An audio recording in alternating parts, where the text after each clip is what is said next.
This event that you will see, I will be talking very briefly, just not much to do with the content of the competition, but actually just what we had this evening. In a few minutes, Dr.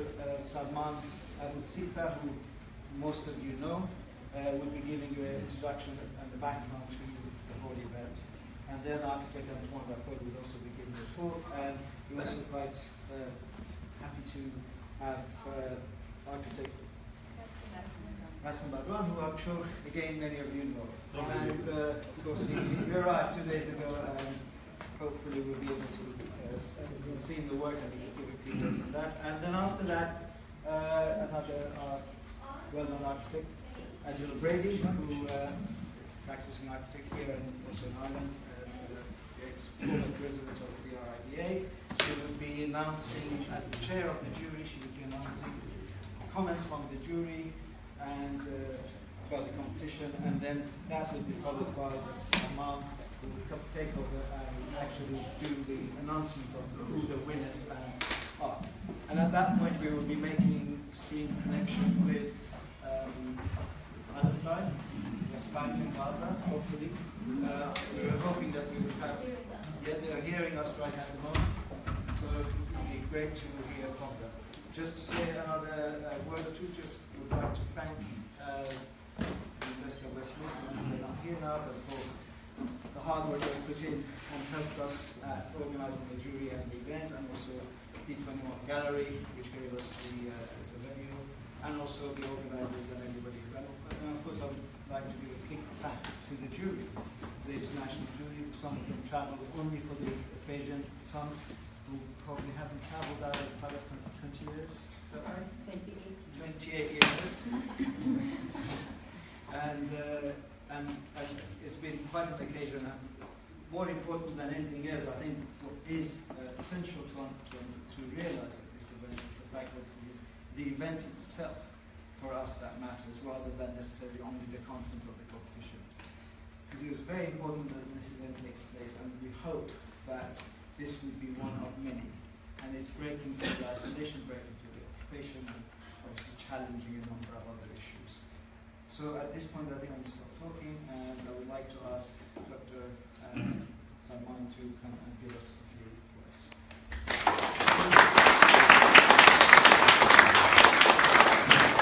Thank you, Nasser, very much for this introduction, and thank you all for being here. I would say, without fear of exaggeration, this is a momentous and unique occasion for reasons which I hope you agree with me later in the evening.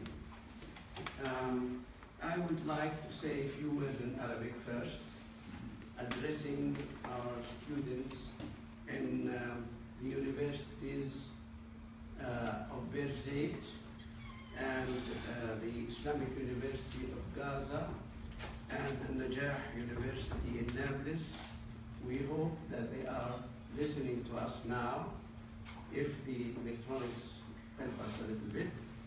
And I hope they are following this important occasion in which we announce the results of the competition.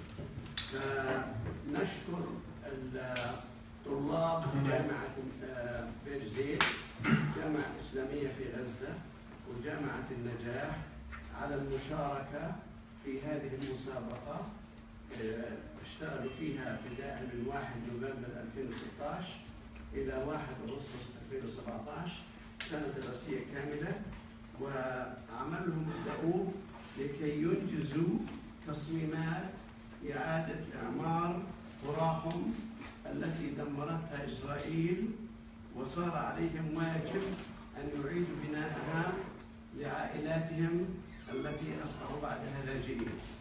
وأشكر أيضا المنسقين في هذه الجامعات، في جامعة بيرزيت الدكتورة سمر الناظر، وفي غزة الدكتورة سهير عمار، وفي النجاح الدكتور علي عبد الحميد. نؤجل التصفيق للآخر.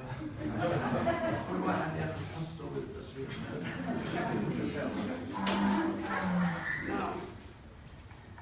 really welcome you here tonight to join us in this truly unique event. But first, let me thank all the people who made it possible. First of all, we thank our hosts here at P21 Gallery, and Yahya Zalloum, he was here early this afternoon, for their generosity in offering pro bono the gallery for this event. And also for 2 more days of exhibiting the results to be available to the public tomorrow and Sunday. And of course, I would like to thank the students who participated in the competition, and I hope they have us now as well. And their coordinators who supervise their work until completion. I repeat their names again: Dr. Samar al-Nazir of Bezat University, Dr. Sahir Ammar of the Islamic University of Gaza, and Dr. Ali Abdul Hamid of Al-Najah University in Nablus. But in London, we should, at the utmost certainty, give many thanks to Nasser Gulzari and to Yara Sharif, a great team together, who supervised this competition from the day it was an idea till the day you are here with the jury present and the results are here. And of course, we will not forget, not the forgotten and non-soldier, but the non-soldier, Rem Kassoum, our part consultants, who has been the dynamic. And all of them are at Westminster University, but they are doing this in their personal capacity.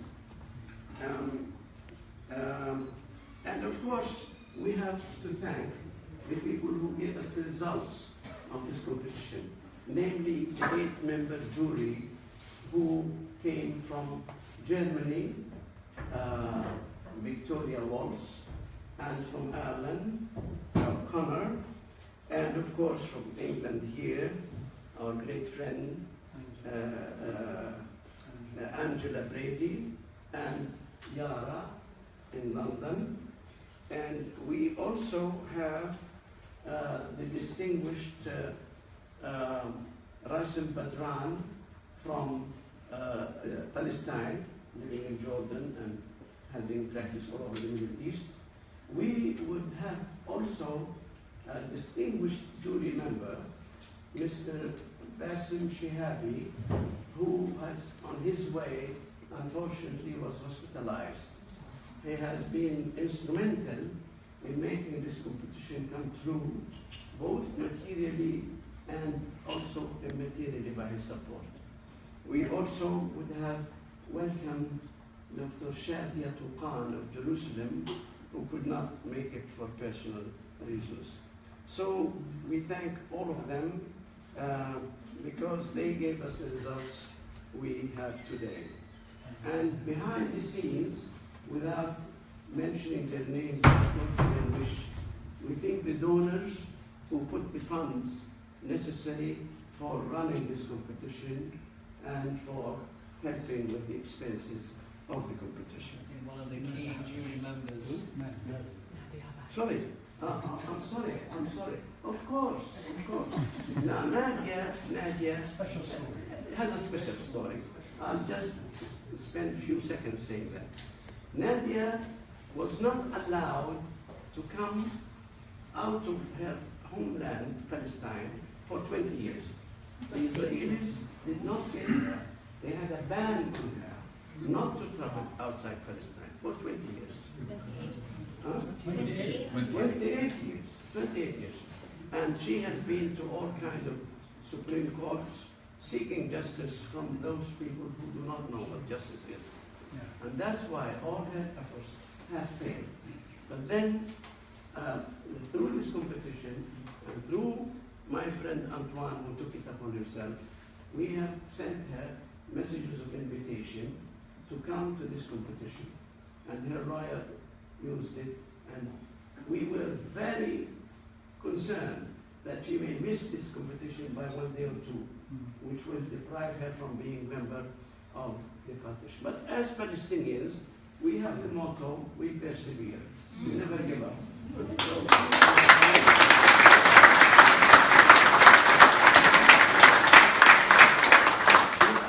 Just in the night, in the morning, she came to the table to examine the submissions of the students. Thank you for being with us.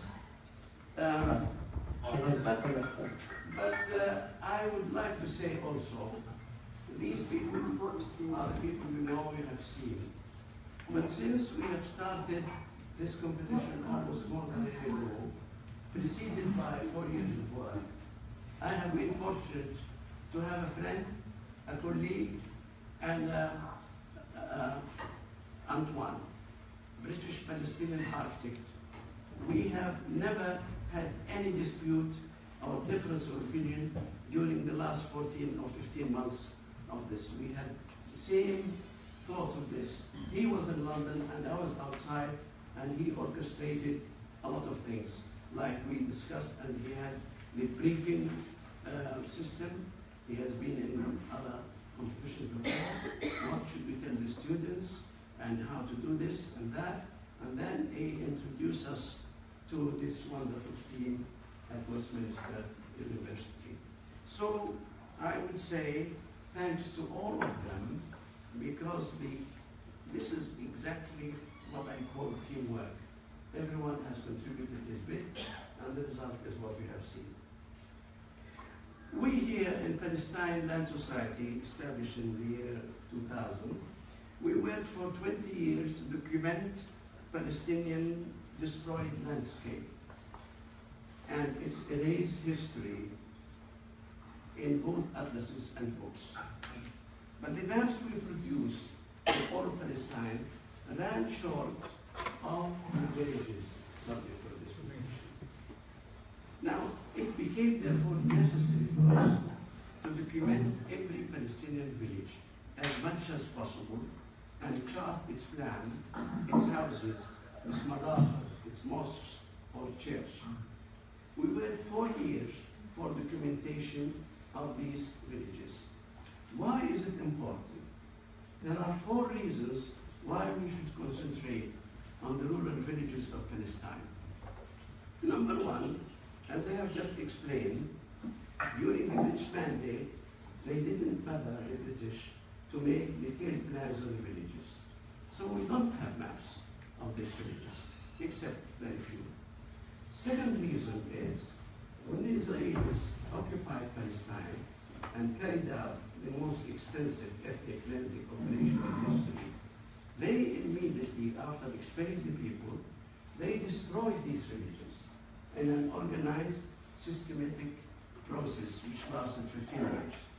So we ended up by having neither paper record of the villages, neither or physical record of these villages. The third reason why we should concentrate on that is that the population of these villages represent the bulk of Palestinian refugees. 97% of the inhabitants of these villages are registered refugees with the United Nations. So when you talk about refugees around the world or in the United Nations, you actually essentially talk about the rural population. And the fourth reason why we should concentrate on them, that the inhabitants of these villages who have been refugees, who are refugees, they have been the backbone of resistance movement, either in 1948 or in the heydays of 1970, or even recently in the Intifada 1 and 2 and 3. They were the backbone of that. And it is not surprising, therefore, that the Israelis, not only they expelled them from their homes and destroyed their homes, but they chased them in the refugee camps. All the air bombardment, land bombardment, and sea bombardment of Israelis are concentrated on the refugee camps in Sabra, Shatila, in Hilwa, in Jenin, in Rafah, in Dheisha, in Jabalia. They were chasing those victims of the ethnic cleansing to the last minute, even in their refugee camps.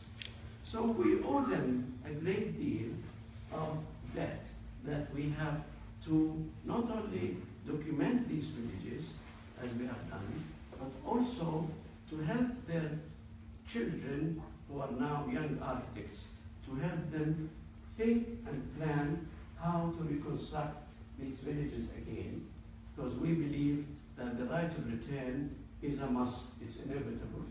It's both sacred, it's also legal, it's also possible, inevitable, and that is what we want the young people to know. So when we announced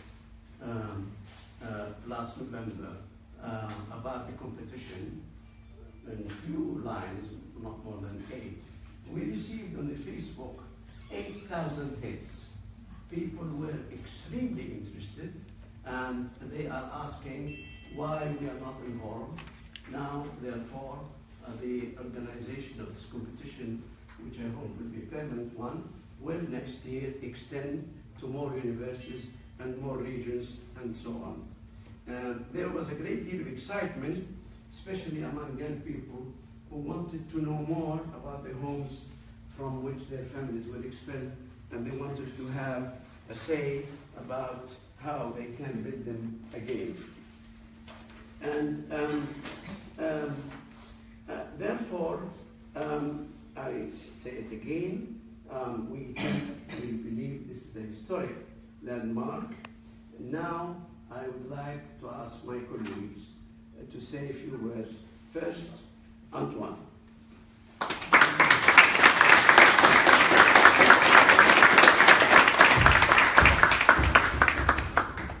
hope the microphone is working. I want to say the first word to my brothers and families in Palestine, in Ghazi, in Bir Zayt, in Najah. Welcome, أهلا وسهلا بكم وأشكركم على ضيافتكم. أهلا وسهلا. This has been a long road for all the Palestinians.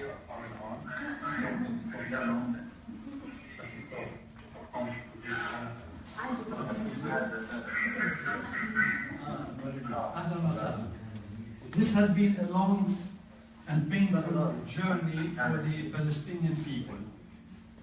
A journey that has taken 100 years to this day, since that ominous declaration of Balfour. A journey along a road that has witnessed many crimes committed by a faceless Zionist enemy.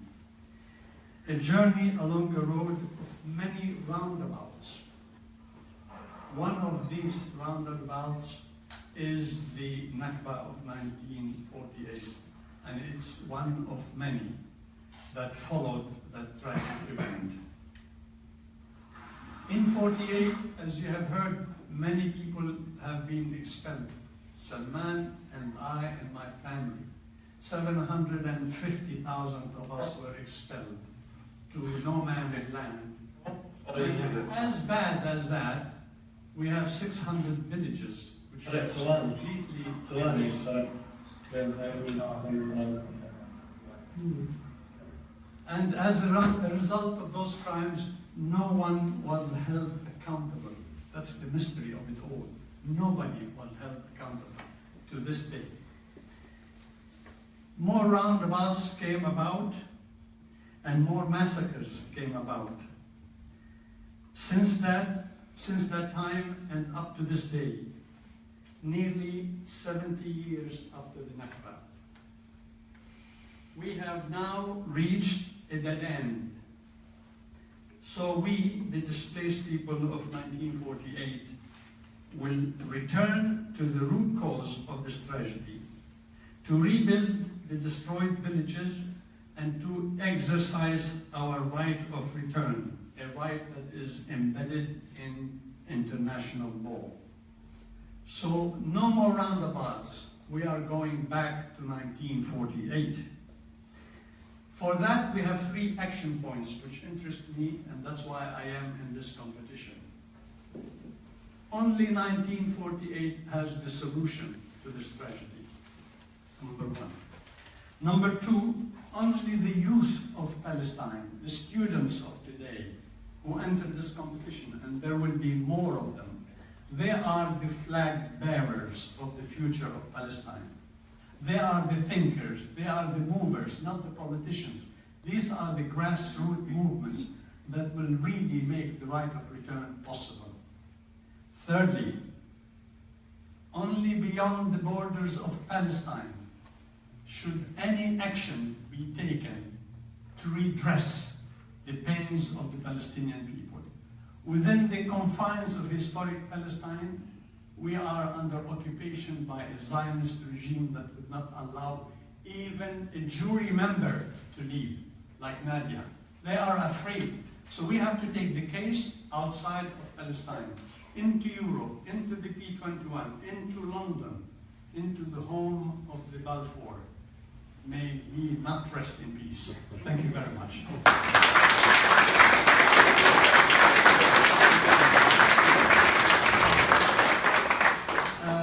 I would like now to call Dr. Rasim Badran to give us a few words on the occasion. Rasim Badran, anyone who's an architect would know him.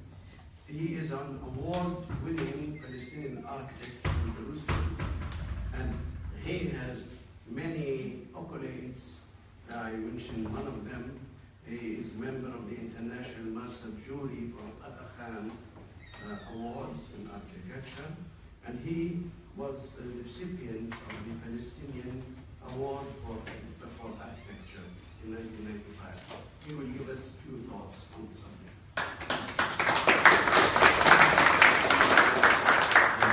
Thank you for giving me the chance to sit with you. Actually, I was not prepared because I came just yesterday.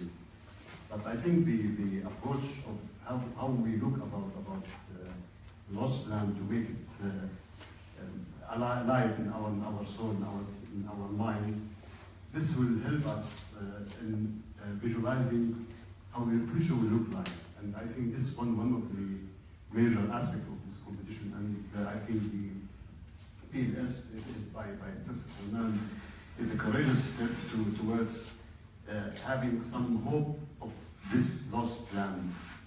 I always say to my colleagues, when I do works, I try to visualize my homeland because I'm a refugee. I am happy that I'm in Yemen, I'm proud of it, but still there's something missing. So I tell my colleagues, my work is my best to homeland.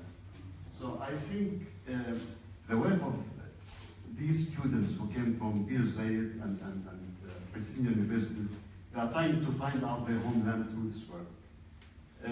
Actually, I'm not a good speaker because I actually depend on visual objects through my work, through the dialogue.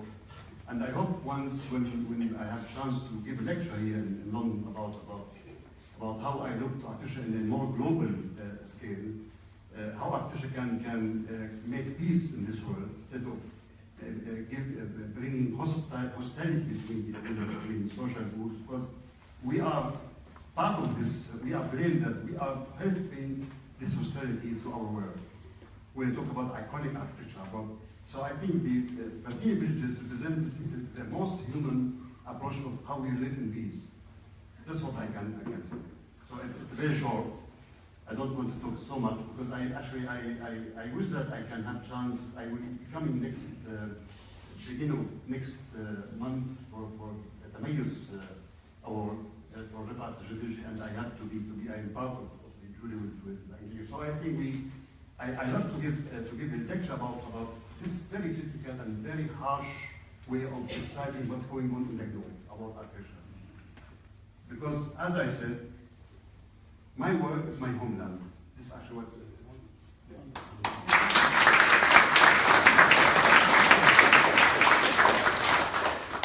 Now we have an angel by the name of Angela Brady. She is really truly an angel, in many more ways than one. Even in architecture, she was the former president of the Royal Institute of British Architects. So here we have a distinguished person who is helping us. She is also the chair of the jury, and now she will tell us what they think of the competition. And she was the, as I say just now, the president, 74th president of the Royal Institute of British Architects, and she was awarded an OBE for services in architecture. And she received the also Irish President Distinguished Service Award. Now, our friend Angela not only helped us in architecture, but she helped us in Nadia, how to wrote letters of introduction so that Nadia can get out of the siege imposing her. And Nadia is her house guest now. Wow.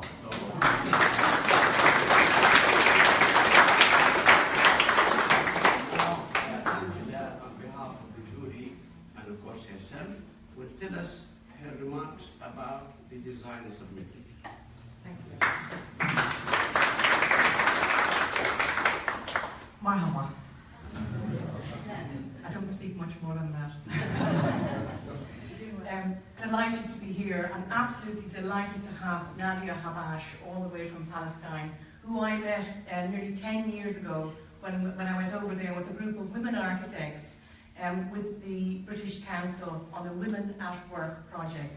And then the Palestinians came back. Everybody could come, but unfortunately Nadia wasn't able to on that occasion. But now she's here, and we're absolutely delighted that she could join us. So, I'm speaking here on behalf of our jury members. We are very honoured to be part of this unique initiative, being one of the first competitions to reconstruct the destroyed Palestinian villages. Indeed, it is very much needed at the time the Palestinian urban and rural fabric is fast changing, and the quest for an alternative discourse by architects and planners with a creative edge to it has become crucial. For the purposes of this competition, the architectural students were encouraged to think creatively and independently to offer original ideas that tackle the subject of reconstruction, return and memory, whilst also visualising the future of Palestine in peace. Navigating between the different scales of a village plan and building types, they were asked to materialise their ideas in a comprehensive manner, whereby they looked at the urban strategies and master plans, and then they zoomed into the scale of the building and the homes. This is difficult enough for students to undertake and to articulate, because they are still students, and the work we were looking at was very sophisticated indeed. The realisation was challenging due to the limited access to the village sites and the fragmentation of the Palestinian landscape. The students had to work on sites that were physically out of reach. However, they were equipped with a fantastic pool of data and knowledge offered by Dr. Salman Abu-Sita. And this is in his Atlas of Palestine 1948, with its unique content. I'm just going to give you a little idea of what that content is. It is 1,600 towns and villages. It is 16,000 landmarks. It contains 30,000 place names, 65 tables, and 125 illustrated maps, photos, and diagrams, which offers the competitors a great background information for the projects, highlighting the history, culture, and identity of these villages. I think we have to have a round of applause for that.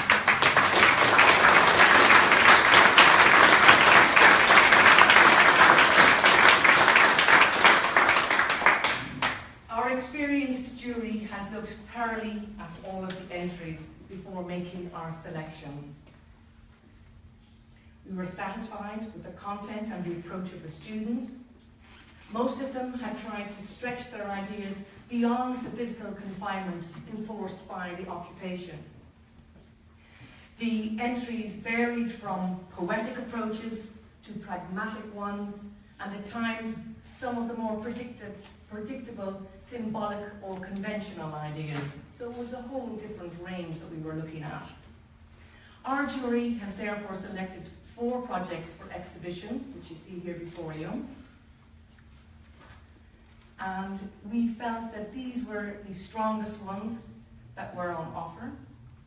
And whether it is the seed of an idea, or the translation of their ideas into urban strategies, or the overall realization of their thoughts, we have it here.